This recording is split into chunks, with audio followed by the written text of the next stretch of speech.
Hi everybody, welcome back to my channel. Today I was working on a project and I thought, well, maybe I should make a video about it.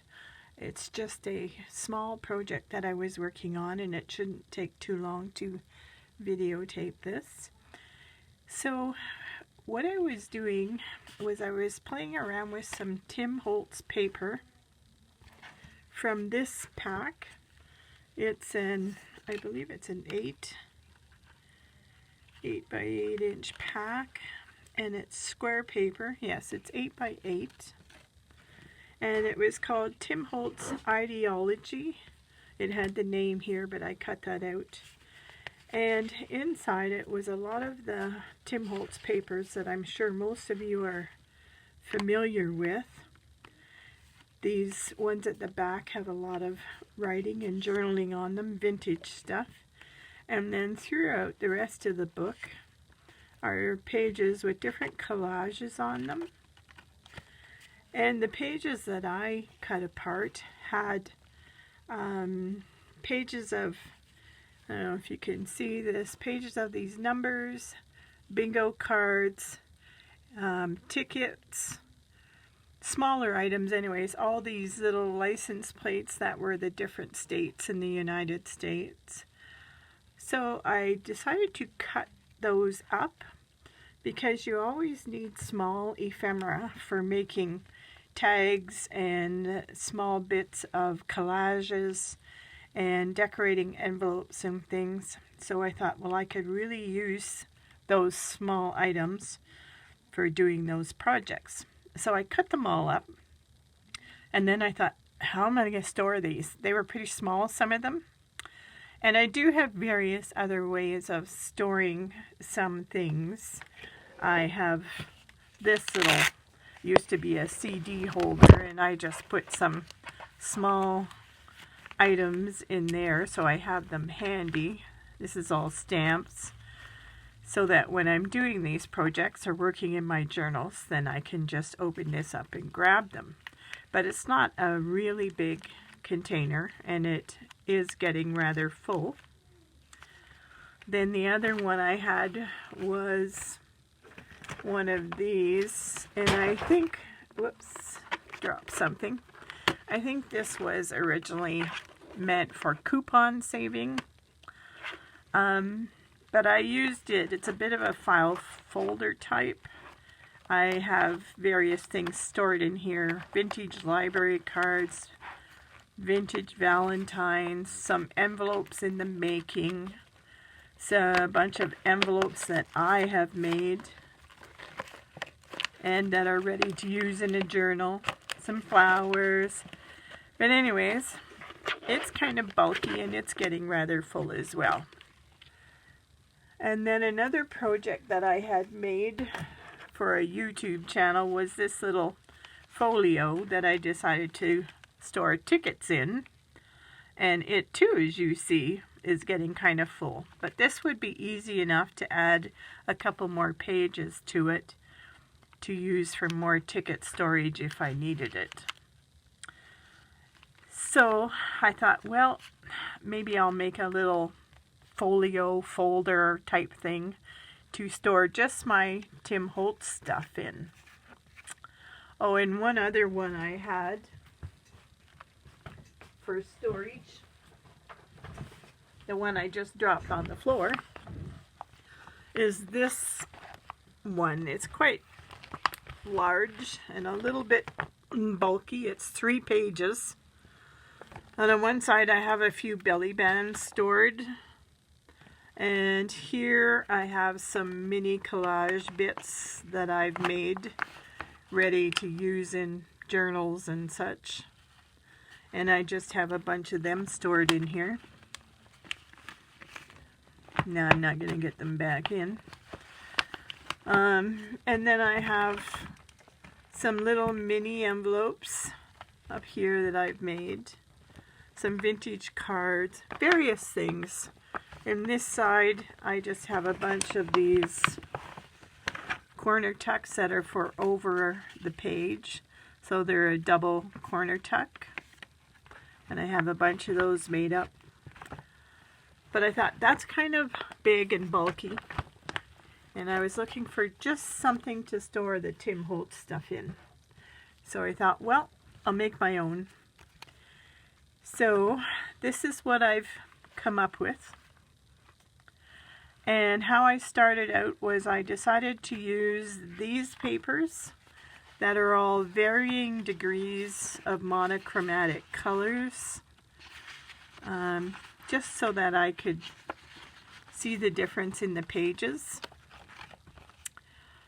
And so those are the 5 sheets that I've used to do this project. And then to cover some of the pages, I had this little packet, 6 by 6, and it has pages very similar to the Tim Holtz colors of pages. So I thought, well, I'll use this to cover my cardstock to decorate it a bit. And this is the project that I came up with. So holding it shut is just this little tag. It tucks in under here, and this is where I use the name of the Tim Holtz ideology. On the front, I just glued one of my homemade envelopes, and in it I've tucked these cards. They are from another of the Tim Holtz page to be used on a journal. And behind that tuck spot, I put a few more cards from Tim Holtz. And they're just little journaling cards, and I backed them on coffee or on some of the cardstock. A couple other little cards. And these are the larger of all the items that I cut out. So I put them on the outside because they were going to make this little pack a little bit too bulky. So then as I was making my project, I started out with a small square, 1.5 inches by 1.5 inches was this first little flip. Then the next one I went 1/2 inch bigger to a 2 by 2. Then a 2.5 by 2.5, a 3 by 3, and so on, right up until I got to the 6-inch size paper that is the back of the folder and the front page of the folder. So I'll just kind of go through it. This is the smallest one, 1.5 inches by 1.5 inches. And tucked behind this little picture of the girl is just 2 of these small little license plates. This one says New Hampshire, and this one says Washington. But I have all of the states in here, stored in here, and you can see how small they are. So that one flips down, and then these 2 flip open. And these are the papers that I decorated the inside of the folders with. The next size is 2 by 2, and it just has these small cards tucked in. Again, some of this stuff is pretty small, so I was looking for a way to store it where I could easily find it. And then in the next size up, I have a couple of bingo cards in this page. And it flips open. On this side, a couple more bingo cards and a lot more of these little license plates tucked in here. And it opens. Then this is the next size, 3 by 3. Again, with a small card, a couple of small cards. And on the back side as well, hope you can see this, a couple more little cards. And here, this is another from the book, The Clocks. And a couple more bingo cards. And it flips open. Then here I've got 2 storage spaces for more of these little license plates and more of these vintage photographs of people. Again, it flips open. And this is the back of the folio. It has 3 areas as tuck spots. One area is behind these clocks. I have bingo cards. The next area behind these tickets is more of the license plates. A lot more of the license plates. And on the very top is the rest of the photographs tucked back here. Then on this side of the folio, which is the second largest page, and I put one of these envelopes. And in the envelope are a whole bunch of these numbers that I've cut out of one of the pages from that Tim Holtz book. So they're all stored in there. And then on the back of the top of the folio, I have two more envelopes. One has all of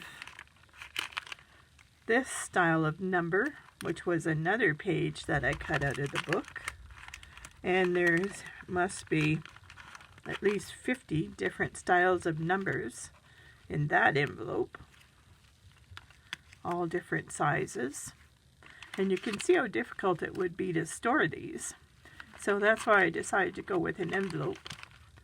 And then in the top envelope, I'm catching on something here, is the last of them, and it's the rest of the tickets. Now, a lot of the tickets I used here as a tuck spot, but then I cut up the rest of the tickets on the page and I put them in this little envelope to be used later on tags and things. And so that is what I ended up making. And then this folder just flips alternately shut from large to small, with a small one in between. Those, and then this one, and then this folds shut, and this tucks in here to hold it, hold the whole project shut. And there you have it. That is my folio. And that can, I guess, be made into a smaller version if you didn't put quite as much stuff in it to make it so bulky. You could make a smaller version if you just wanted to store a few tags or a few envelopes or something, and then you could insert it in your journal book. So I'm not sure what to call it. It's kind of a flip folio for mini storage, but there you have it. So I hope that is helpful to you, or at least you found this little video interesting. Thank you for watching, and I hope you have a really great day.